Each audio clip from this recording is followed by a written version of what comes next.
Trousse des apprentis chercheurs d'information, capsule de formation aux compétences informationnelles, trouver l'information sur le web avec Google, la recherche d'expression.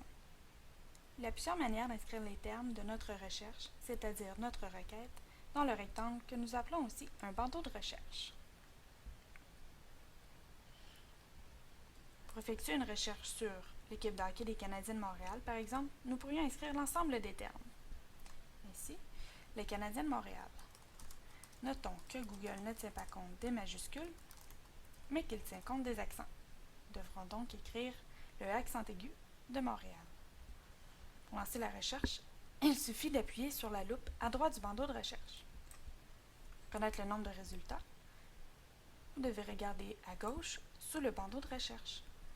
Nous retrouvons alors environ 3 850 000 résultats, ce qui est beaucoup. Afin de limiter davantage les résultats, nous tenterons de faire une recherche à l'aide de seulement les mots-clés. Nous devrons donc retirer les et de. Lançons à nouveau la recherche.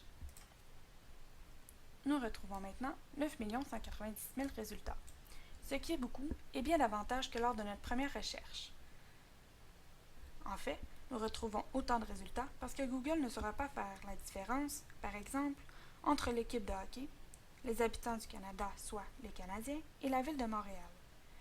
Nous retrouverons donc beaucoup de résultats dont la majeure partie ne sera pas nécessairement pertinente. Mais la recherche par mots-clés fonctionne mieux pour des sujets ou des thématiques particulières.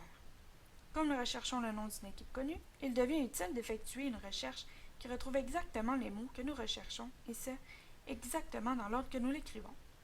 Nous effectuerons alors une recherche d'expression. Dans ce type de requête, il faut être certain de la manière dont nous devons écrire les mots. Nous allons donc reformuler notre requête pour qu'elle prenne la forme d'une expression. Pour ce faire, il faut mettre des guillemets anglais au début et à la fin.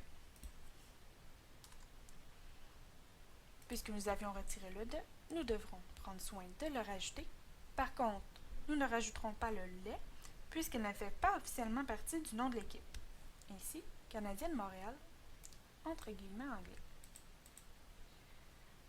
Lançons la recherche.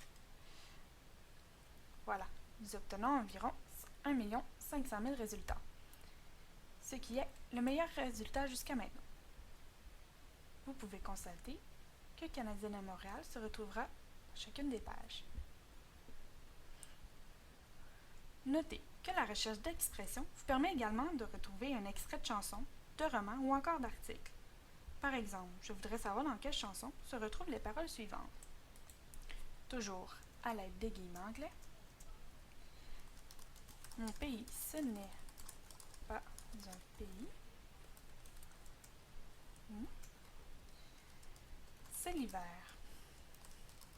En fait, tel que suggéré par Google, vous pouvez rajouter d'autres termes à la suite de l'expression en prenant bien soin de mettre un espace et d'utiliser, comme ici, le mot parole. Alors, l'espace, les guillemets anglais, et nous lançons la recherche. Pour connaître le titre de la chanson, vous pouvez appuyer sur un des liens. Vous y retrouverez dans la page les mots tels que vous l'aviez écrits. Donc, mon pays, ce n'est pas un pays, c'est l'hiver, de la chanson Mon pays, de Jules Vignon. Voilà ce qui conclut pour la capsule Trouver l'information dans Google, la recherche d'expression.